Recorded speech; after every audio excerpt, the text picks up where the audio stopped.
Hello guys, രാവിലെ തന്നെ വർക്ക്ഷോപ്പിലോട്ട് പോവുകയാണ്. നേരെ വന്ന് കോസ്റ്റ്യൂമെല്ലാം ചെയ്ത് വർക്ക് സ്റ്റാർട്ട് ചെയ്യുമ്പോൾ ഇന്നലെ അയച്ച സ്വിഫ്റ്റിന്റെ ഗിയർ ബോക്സിന്റെ പൊളിക്കലാണ്. ഇതിന്റെ കംപ്ലൈന്റ് വെച്ചാൽ ഗിയർ ബോക്സിന്റെ അകത്തുനിന്ന് ഒരു ബെയറിംഗ് പോയിട്ടുണ്ട്. ടോപ്പ് ഗിയറിന്റെ ബെയറിംഗ് ആണ് പോയിട്ടുള്ളത്. കണ്ടോ, ഇതിന്റെ ബോളുകളെല്ലാം പോയിട്ടിരിക്കുന്നത്. അതെല്ലാം സെറ്റ് ചെയ്ത റിഡ്സിന്റെ സ്റ്റിയറിംഗ് ബോക്സ് പണിയിലാണ്. സ്റ്റിയറിംഗ് ബോക്സിന്റെ അകത്തുള്ള ബുഷ് കംപ്ലൈന്റ് ആണ്. അതെല്ലാം ചേഞ്ച് ചെയ്ത് സെറ്റ് ചെയ്തു. ഉച്ചക്കത്തെ ചോറ് കഴിക്കാനുള്ള സമയമായി. കൈ വെളുപ്പിക്കുന്നത് എങ്ങനെയാണെന്ന് ഞാൻ കാണിച്ചു തരാം. കല്ലിനകത്ത് സോപ്പ് തേച്ചിട്ട് കൈ വെച്ച് തിരിച്ചും മറിച്ച് രണ്ടുപേരും കൈ വെളുത്ത് കുട്ടപ്പനായിരിക്കും. എല്ലാവരുടെയും കൈയിട്ട് വാരി തിന്നിട്ട് ഒരു റെസ്റ്റ്. അത് നിർബന്ധവാ. എല്ലാവരും വണ്ടി പണിയുമ്പോൾ നമ്മുടെ വണ്ടി മാത്രം പണിയുന്നില്ല, അതൊരു മോശം. എന്റെ ബൈക്കിന്റെ എഞ്ചിൻ ഓയിൽ ചേഞ്ച് ചെയ്യാൻ സമയമായി.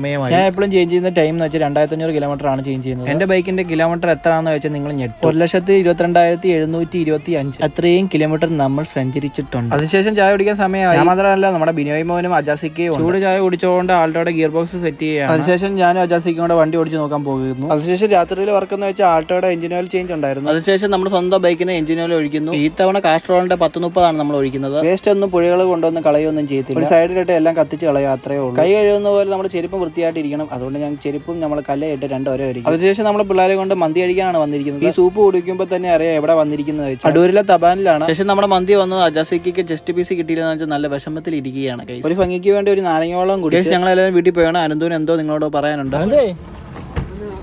ടാറ്റ കാണിച്ചേക്ക്. ഓക്കെ.